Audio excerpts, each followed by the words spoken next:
Bien, entonces vamos a ver cuáles son o cuál es el dominio de holomorfía de la función holomorfa esa 9, f de phi lambda, de modo de que podamos decir que si es holomorfa es isométrica y sabemos que si es isométrica es conforme. Eso lo vamos a definir para el elipsoide, que es donde nos interesa que la función sea holomorfa. Entonces, acá tenemos la representación de dos meridianos infinitamente próximos y de dos paralelos infinitamente próximos también. Del punto P al punto Q transcurre un elemento de geodésica diferencial S, y bueno, la latitud de P es phi, la latitud de Q es phi más diferencial phi, y la diferencia de longitudes entre P y Q es diferencial lambda, este que está acá. El radio del paralelo es R minúscula y el radio de la sección meridiana en P es ρ, este que aparece aquí. Entonces, tenemos que QS, este arco de meridiano, es ρ diferencial phi, ¿verdad? Ρ es igual a P hasta este punto que no está nombrado, ¿verdad? Eso es igual a QS, ρ diferencial phi. Y PS es R, el radio del paralelo, por diferencial lambda, que es el ángulo al centro. Eso es PS. Y como R es n coseno de phi, ¿se acuerdan que n es el radio de curvatura de la sección transversal, el radio máximo del elipsoide en un punto? Tenemos que PS es R diferencial lambda, o lo que es lo mismo, n coseno de phi diferencial lambda. Como se trata PQS de un triángulo infinitesimal, podemos aplicar Pitágoras, porque además sabemos que PS y QS son ortogonales, porque se trata de un paralelo o de un arco de paralelo y un arco de meridiano. Entonces podemos aplicar Pitágoras y decimos que ds cuadrado es ps cuadrado más qs cuadrado, ¿no? Y de ahí despejando ds cuadrado sustituyo ps por n coseno de phi al cuadrado diferencial lambda, digo bien, y qs por ρ cuadrado, qs cuadrado por ρ cuadrado diferencial phi cuadrado. Entonces diferencial s al cuadrado es, saco n coseno de phi al cuadrado de factor común y me queda ρ cuadrado sobre n coseno de phi al cuadrado por diferencial phi cuadrado más diferencial lambda cuadrado. Yo sé que n coseno de phi es r, por lo tanto n cuadrado coseno cuadrado de phi es r cuadrado. Para simplificar un poquito la notación acá, lo expresamos en vez de n coseno de phi, ponemos r. Entonces tenemos que ds cuadrado es r cuadrado por ρ cuadrado sobre r cuadrado diferencial phi cuadrado más diferencial lambda cuadrado. Esa es la expresión en el elipsoide de un arco de geodésica diferencial S, o del cuadrado de un arco de geodésica. Si nosotros hacemos un cambio de variable, que acá esto es trascendental, yo creo que un poco la esencia teórica de las proyecciones pasa por este simple cambio de variable, donde nosotros estamos introduciendo una nueva variable que se llama phi mayúscula, y decimos que el diferencial de esa variable va a ser ρ sobre r por diferencial phi minúscula o phi geodésica o geográfica, ¿verdad? Acá estamos vinculando una nueva variable, phi grande, con la latitud geodésica a través de esta expresión, que simplemente es un cambio de variable. Entonces, aplicando este cambio de variable, fíjense cómo queda la expresión de ds cuadrado. Ds cuadrado queda como r cuadrado, y acá ρ cuadrado sobre r cuadrado de phi cuadrado por este cambio de variable es de phi cuadrado en mayúscula, más de lambda cuadrado. Y esto, fíjense que la forma que asume la expresión de este elemento de geodésica al cuadrado es la forma que asumen las relaciones isométricas. ¿Se acuerdan cuando poníamos que un elemento de geodésica al cuadrado era k cuadrado, era k por du cuadrado más db cuadrado en aquellas familias de curvas que eran isométricas? Bueno, que eran isométricas porque se cortan ortogonalmente en una superficie. Bueno, acá pasa eso.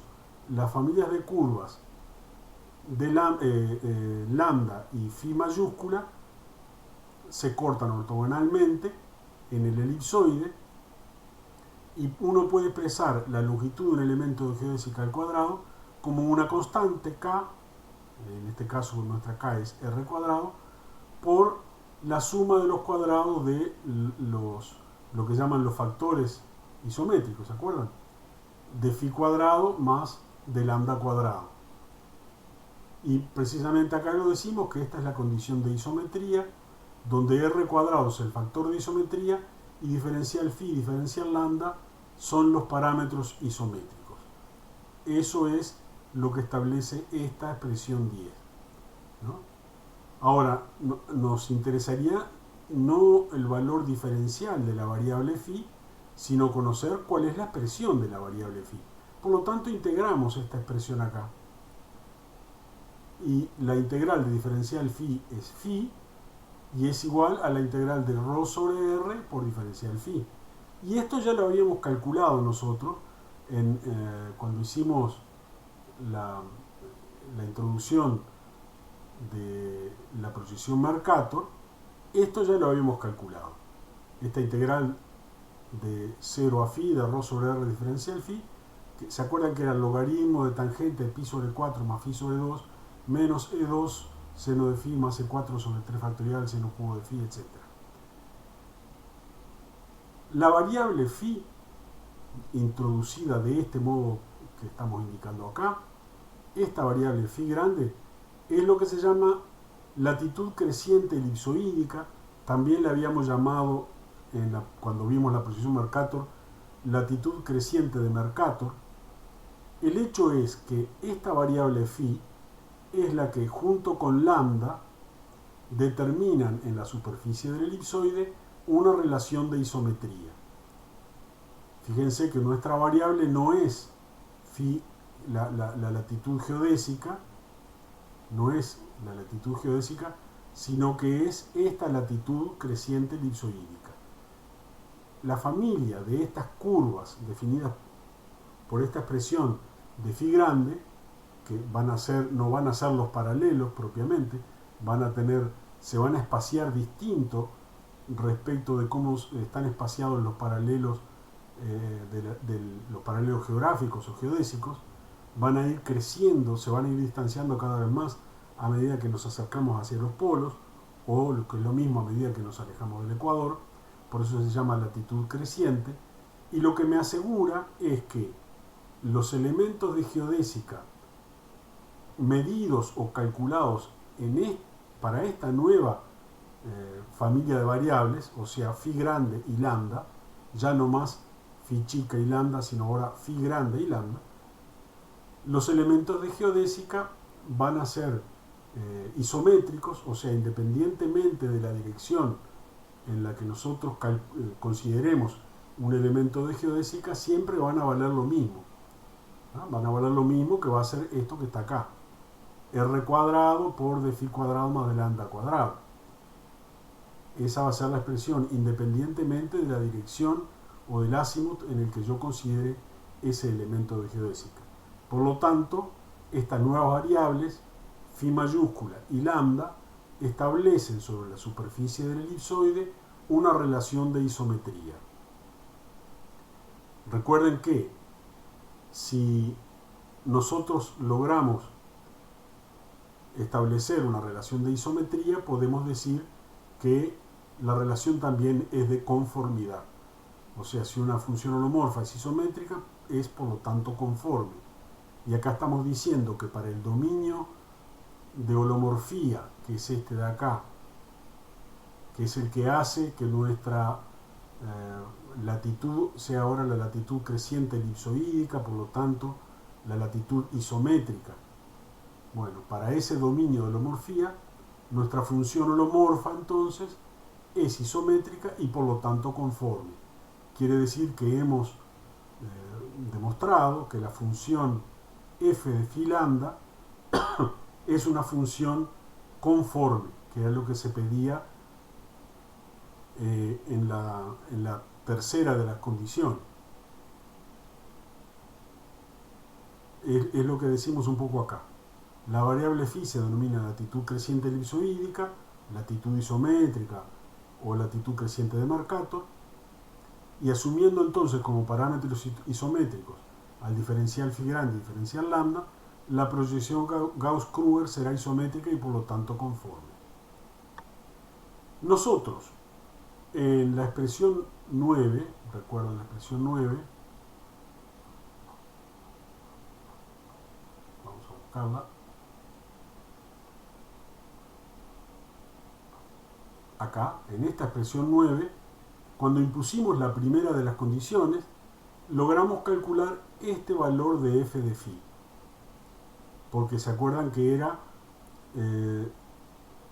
imponer la condición de que la longitud del arco del meridiano, o sea, mejor dicho, la longitud del meridiano de contacto era, se conservaba. Y bueno, como para el meridiano de contacto, por tratarse de un meridiano, todas las diferencias de longitudes son nulas, la función quedaba solamente integrada por f de phi. Todas estas derivadas parciales, al ser todos estos sumandos, al ser lambda 0, se anulan. Por lo tanto, en este primer caso lo que hicimos es determinar el valor de f de phi, que como ustedes recordarán, vengo un poco más abajo, ese valor de f de phi es S, la longitud de un arco de meridiano medido desde el ecuador hasta el punto en cuestión. Quiere decir que de la expresión 9 de la función holomorfa conozco f de phi, conozco el primer sumando, que es lo que estamos diciendo acá. De la expresión 9 de phi lambda ya hemos establecido el valor del primer sumando f de phi. Lo que sigue después son las derivadas de f de phi, las derivadas parciales, ¿no? Si vamos de vuelta a la expresión 9, es f de phi y después es la derivada de f de phi con respecto a phi, la derivada segunda de f de phi con respecto a phi dos veces, etc., multiplicado por estos coeficientes, ¿no? Vamos a ver cómo calcular entonces la derivada de f de phi, o sea, la derivada primera, la derivada de f de phi con respecto a phi. Como phi mayúscula es una función de función, o sea, no es una variable independiente, sino que phi mayúscula depende de phi chica, de phi minúscula, ven que es función de phi minúscula, o de la latitud geodésica o geográfica, entonces la derivada parcial de f de phi respecto de phi va a ser la derivada parcial de f de phi respecto de phi chica por la derivada de phi chica respecto de phi grande. De la expresión 10, donde hicimos este cambio de variable, nosotros sabemos que la diferencial o la derivada de phi es ρ sobre r por la diferencial o la derivada de phi chica. Paso este dividiendo y me queda la derivada de phi con respecto a phi grande es, este pasa multiplicando y este dividiendo, r sobre ρ. Y como r era n coseno de phi, me queda que la derivada de phi chica respecto de phi grande es n coseno de phi sobre ρ. ¿Por qué me interesa esto, derivada de phi chica respecto de phi grande? Porque está acá, en la expresión que me interesa calcular a mí, para ver si puedo determinar el segundo sumando de la expresión de f de phi lambda, para ir construyendo la proyección de Gauss-Kruger. Al introducir esto que está acá, al decir que la derivada de f de phi respecto de phi grande es r sobre ρ, o lo que es lo mismo, n coseno de phi sobre ρ, estoy introduciendo la condición de conformidad, porque esto es así, porque la condición que impuse para el valor de phi grande es que sea ρ sobre r diferencial de phi chica, o sea, es la condición de conformidad. Es la tercera de las imposiciones que le hice a la función holomorfa para que sea la representación de la proyección de Gauss-Kruger. O sea, de esta expresión de la derivada primera de f de phi respecto de phi, ya conozco este factor, la derivada de phi chica respecto de phi grande. De phi chica, que es esto que está acá.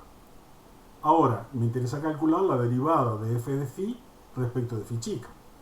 Pero se acuerdan que f de phi, el primer término o el primer sumando, de acuerdo a la condición 1 que habíamos impuesto a la función f de phi lambda, que era que el meridiano de contacto se representara por una recta sin deformaciones, era esto lo que habíamos impuesto, ¿no? El primer sumando era f de phi, porque todos los demás, recién lo dijimos, estaban afectados de lambda o de delta lambda, y delta lambda es 0 en el meridiano de contacto.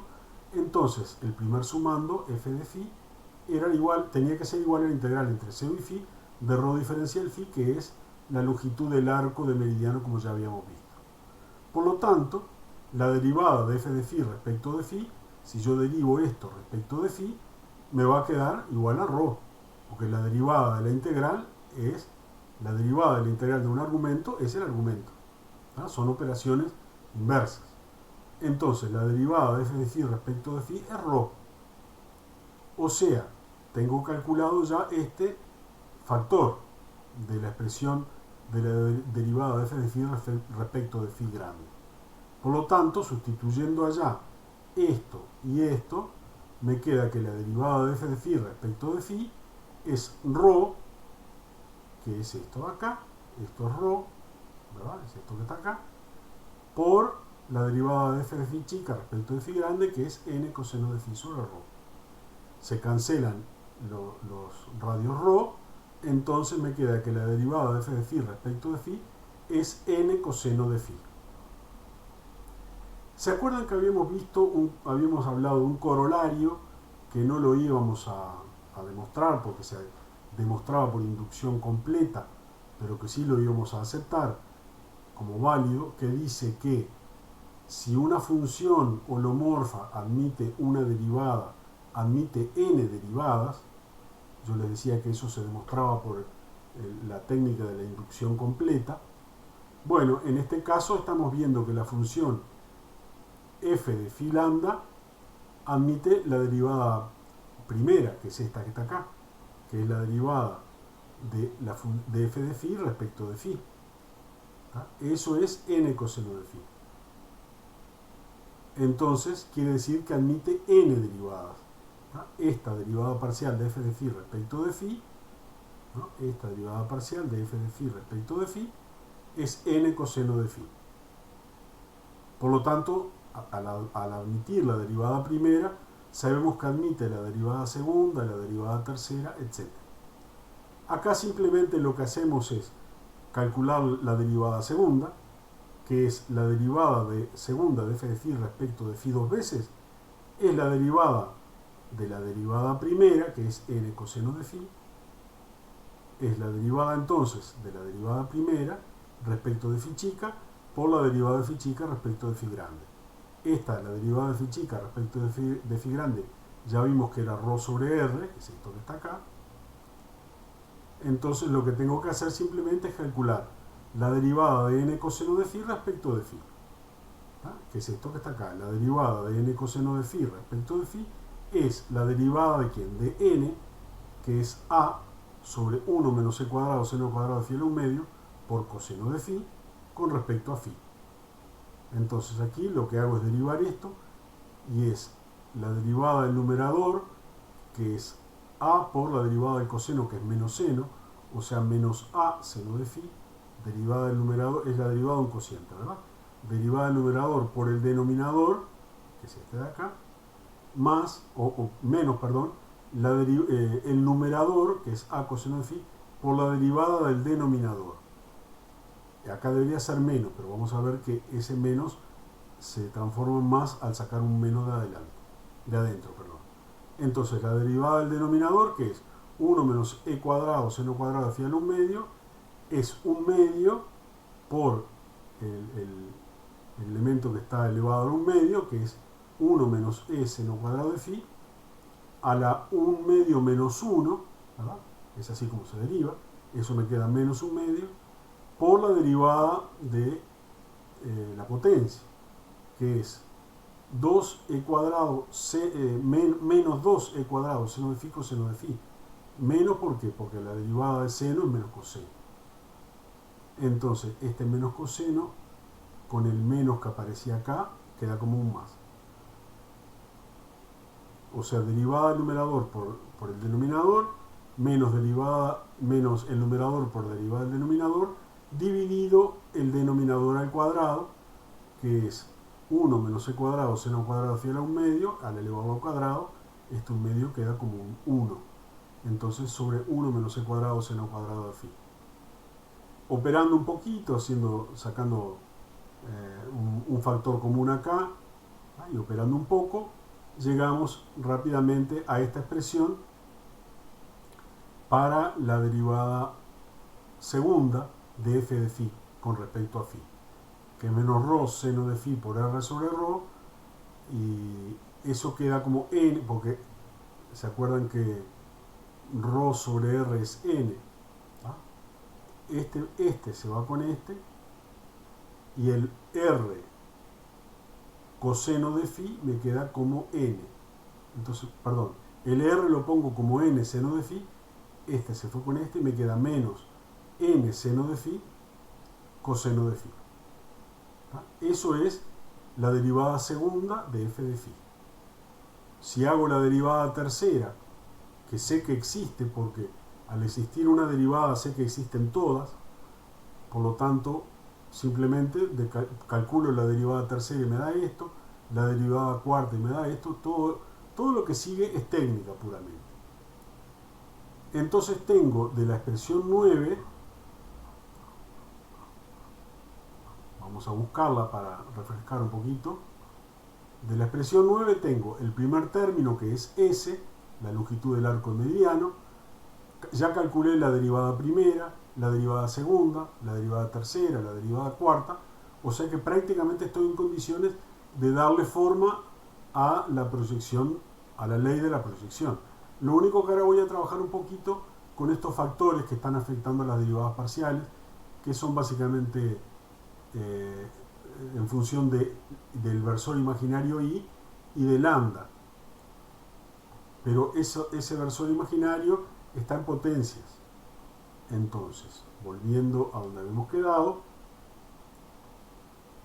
nosotros recordamos acá en la expresión de la función 9, f de phi más i lambda o f de phi lambda, es f de phi más i lambda sobre el factorial 1, la derivada de phi respecto de phi, menos lambda 2 sobre el factorial 2 por la derivada segunda de phi respecto de phi dos veces, menos i lambda 3 sobre el factorial 3 por la derivada tercera de f de phi respecto de phi tres veces, más lambda 4 sobre el factorial 4 por la derivada cuarta de f de phi respecto de phi cuatro veces, etc.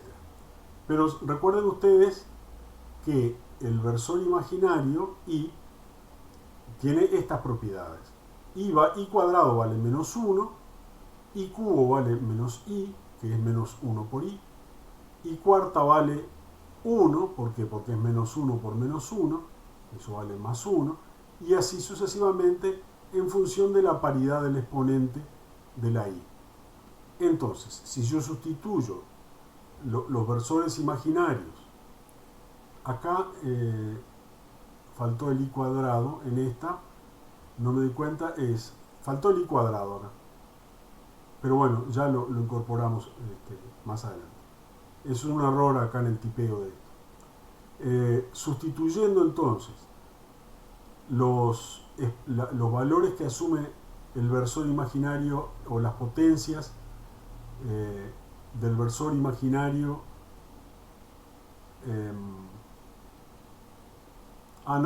discúlpenme, me retracto, no faltó el i cuadrado. Acá ya estoy sustituyendo los valores que asume i en función de la paridad de su exponente. Entonces es f de phi más i lambda, y después es menos lambda 2, porque el i cuadrado es menos 1, y acá el i cubo es menos i. Entonces ya están sustituidos los valores de las potencias en función de la paridad, y ahora solamente me quedan los versores imaginarios elevados a la primera potencia. Porque si está elevado a la segunda lo sustituyo por menos 1, si está elevado al cubo lo sustituyo por menos i, si es a la cuarta 1, y así sucesivamente. Entonces, a partir de esta expresión que asume la función holomorfa, ahora sabemos que es isométrica y por lo tanto conforme, si la descomponemos en su parte, fíjense que acá hay una serie de sumandos que tienen parte imaginaria y otra serie de sumandos que no la tienen, o sea que son reales. Si nosotros descomponemos esta función en su parte imaginaria y la llamamos x, y en su parte real y le llamamos y, o sea, si expresamos la función f de phi más i lambda como x parte real más y parte imaginaria, la x queda, si tomo todos los sumandos en los cuales no interviene la i, el versor imaginario, x es f de phi menos lambda 2 sobre factorial 2, la derivada segunda de f de phi respecto de phi dos veces, más lambda 4 sobre factorial 4, la derivada cuarta de f de phi respecto de phi 4 veces, etc. Y la parte imaginaria, i o y, es lambda por la derivada parcial de f de phi respecto de phi, menos lambda 3 sobre factorial 3 por la derivada cubo de f de phi respecto de phi 3 veces, etc. Acá lo que hice acá a continuación es verificar que efectivamente esta función, que tiene esta expresión, la representación de Gauss-Krüger, sea conforme, puedo verificar la conformidad, aplicando las condiciones del homorfismo establecidas en el punto 7, que se llaman también, como ya hemos visto, las condiciones de conformidad de Cauchy-Riemann en función de parámetros isométricos. Aquellas condiciones que eran las establecidas para A y B, ¿se acuerdan? Está un poco más arriba, basta ir hasta la ecuación 7 y lo van a refrescar. Decían que la derivada parcial de x con respecto a x tenía que ser igual a la derivada parcial de y con respecto a y, y además menos la derivada parcial de x respecto de y tenía que ser igual a la derivada de y respecto de x. En nuestro caso, x es phi e i es lambda, ¿no? X minúscula e i minúscula. Si yo derivo en las expresiones 15 y 16, estas dos tenemos, me interesa la derivada parcial de x respecto de x grande. Entonces, acá voy a derivar la derivada de x respecto, perdón, de x grande, no, la derivada de x grande respecto de phi grande. Entonces, la derivada de x respecto de phi es la derivada de phi respecto de phi, este primer término, menos lambda 2 sobre factorial 2, acá era la derivada al cuadrado, bueno, me queda la derivada cubo de f de phi respecto de phi. Y sigue, esto ya no considero el término en potencias a la cuarta. Y si hago la derivada de i respecto de lambda, es decir, estoy tratando de reproducir esto, ¿verdad? La derivada de x respecto de x chica, como x chica es phi grande, entonces me queda la derivada de x respecto de phi grande. Estoy imponiendo esta primera condición, a ver si se cumple. Tienen que cumplirse las dos simultáneamente. Entonces, ahora, derivando esta expresión, la derivada de la i respecto de lambda, acuérdense que es esta de acá, era de la i respecto de la i chica, pero como la i chica es lambda, es la derivada de i respecto de lambda, es la derivada de f de phi respecto de phi, este lambda se va, y acá me queda 3 lambda 2 dividido factorial de 3, que es 3 por factorial de 2, eso es factorial de 3, 3 por factorial de 2, por la derivada cubo de f de phi respecto de phi. Y fíjense que estos son iguales. Tengo el primer sumando es derivada de f de phi respecto de phi, que es este de acá, menos lambda 2 sobre factorial 2 por la derivada cubo de f de phi respecto de phi 3 veces, y acá cancelando estos 3, me queda efectivamente lambda 2 sobre factorial 2 por la derivada cubo de f de phi respecto de phi 3 veces. Quiere decir que esta primera condición de conformidad de Cauchy-Riemann se cumple. La segunda dice que la derivada de x menos la derivada de x respecto de lambda, o sea, respecto de y, o sea, respecto de lambda.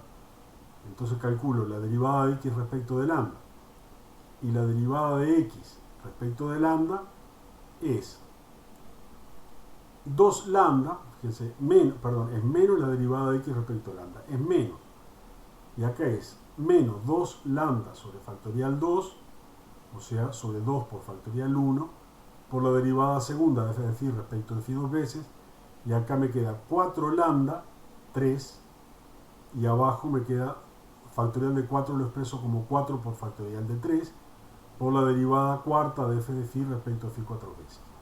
Eso sería menos la derivada de x respecto de lambda. Tiene que ser igual a la derivada de y respecto de x, o sea, la derivada de y respecto de phi, porque x vale phi. Derivo esto entonces respecto de phi, y la derivada de y respecto de phi me queda lambda por la derivada segunda de f de phi respecto de phi dos veces, menos lambda 3 sobre factorial 3 por la derivada cuarta de f de phi respecto de phi 4 veces. Y estos también efectivamente son iguales. Fíjense que menos por menos da más, cancelo los dos y me queda lambda sobre factorial 1, o sea, lambda por la derivada segunda de f de phi respecto de phi dos veces, que es igual a este término de acá, menos este menos de acá, afecta a este más como un menos, cancelo los 4, me queda menos lambda 3 sobre factorial 3 por la derivada cuarta de f de phi respecto de phi 4 veces. Por lo tanto, también son iguales. Lo que hice entonces, en definitiva, fue verificar que de la forma en que yo construí esta proyección, efectivamente cumple con la condición de conformidad de Cauchy-Riemann en función de los parámetros isométricos. Acá, y ya para terminar por lo menos este video, vamos a hacer una serie de cambios de variable un poco caprichosos, no tienen por qué entenderlos a fondo, pero son hechos a los efectos de simplificar la forma que asumen las ecuaciones de la proyección de Gauss-Kruger. Entonces introduzco una serie de variables, t es tangente de phi, n es raíz cuadrada de e cuadrado sobre 1 menos e cuadrado por coseno de phi, 1 más n2 le llamo a n sobre ρ, t1 le llamo a n coseno de phi, t2 a 1 sobre factorial 2, n seno de phi coseno de phi, y así t3 y t4. Si yo sustituyo todas estas expresiones en las expresiones 15 y 16, obtengo para la x una expresión que es x igual a s, que es la longitud del arco meridiano, más t2 lambda 2, más t4 lambda 4, más t6 lambda 6, etc. Y la y es t1 lambda más t3 lambda 3, más t5 lambda 5, etc. Eso hay que hacer fe y creer que si yo sustituyo todos estos cambios variables en las expresiones 15 y 16, en estas dos, efectivamente llego a esta expresión de la ley con estos cambios de variables. Acá dice que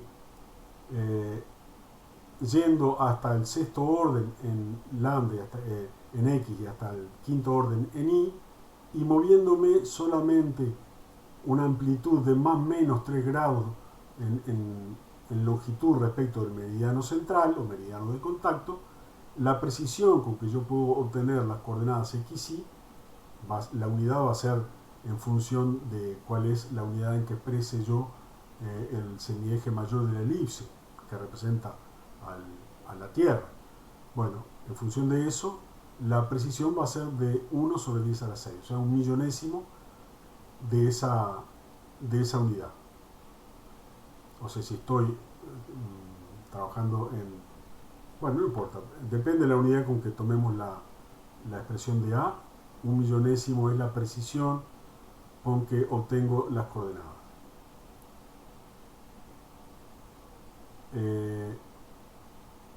Para probar ahora la segunda condición, que es lo que nos quedaba pendiente, que era que el ecuador se representara por una recta, y como sabemos que es conforme, esa recta que represente al ecuador va a ser perpendicular a la recta que representa el meridiano de contacto, porque el ecuador es perpendicular a todos los meridianos. Entonces, para determinar o para comprobar efectivamente que el ecuador se representa por una recta, vamos a hacer la siguiente consideración. En el ecuador, phi vale 0, la latitud vale 0, ¿verdad? Por eso así se define el ecuador. Y la longitud de un arco de meridiano desde el ecuador hasta el ecuador también vale 0. Entonces, si phi vale 0 y s vale 0, en estas expresiones, s vale 0, y al ser 0 phi, fíjense que acá, la x está expresada en función de los valores de t con subíndice par. Y los valores de t con subíndice par siempre tienen seno de phi. ¿Ven? Acá está seno de phi como factor. Acá nuevamente aparece seno de phi como factor. Si phi vale 0, seno de 0, 0. Por lo tanto, estos factores se anulan. T2, T4, en fin, se anulan. T2, T4, T6 se anulan. Y S vale 0 también. Entonces la X vale 0. ¿Ah? Por lo tanto, por tratarse del ecuador, la X vale 0. Acuérdense que la X en esta proyección es el eje de las ordenadas. Es lo que usualmente lo identificamos con la Y. Pero ya habíamos visto que hacíamos una rotación para simplificar nuestra forma de desarrollar esta ley, y quedaba la X como vertical y la Y como horizontal. Entonces, por tratarse del ecuador, todos los puntos van a tener X nulo. Y la Y, si yo llamo T asterisco 1 al valor que asume T1 cuando phi vale 0, T asterisco 3 al valor que asume T3 cuando phi vale 0, etc., la Y para el ecuador, porque eso es cuando phi vale 0, o sea, cuando estoy en el ecuador, la Y vale T asterisco 1 lambda más T asterisco 3 lambda 3, etc. O sea que en definitiva la Y para el ecuador es una función de lambda, que es una función generalmente distinta de 0, y obviamente representa una recta horizontal que pasa por el origen. ¿Ah? Pasa por el origen, ¿por qué? Porque cuando todos los términos valen 0, la Y vale 0. ¿Ah? Entonces, la Y es la representación de una recta, una expresión paramétrica, que es una recta horizontal que pasa por el origen, o sea que es el eje OY. Por lo tanto, es efectivamente el ecuador. De este modo, nosotros hemos logrado introducir la ley de la posición de Gauss-Krüger, y se ha demostrado que cumple con las tres condiciones impuestas. Entonces, de acá resulta natural escoger como sistema de coordenadas para la X y la Y al meridiano de contacto como eje de las X vertical, y al ecuador, a la recta que representa el ecuador, como eje de las Y horizontal. Cortamos un momento para acá, y en la que sigue analizamos un poco las características del reticulado o el canevas de la proyección de Gauss-Krüger.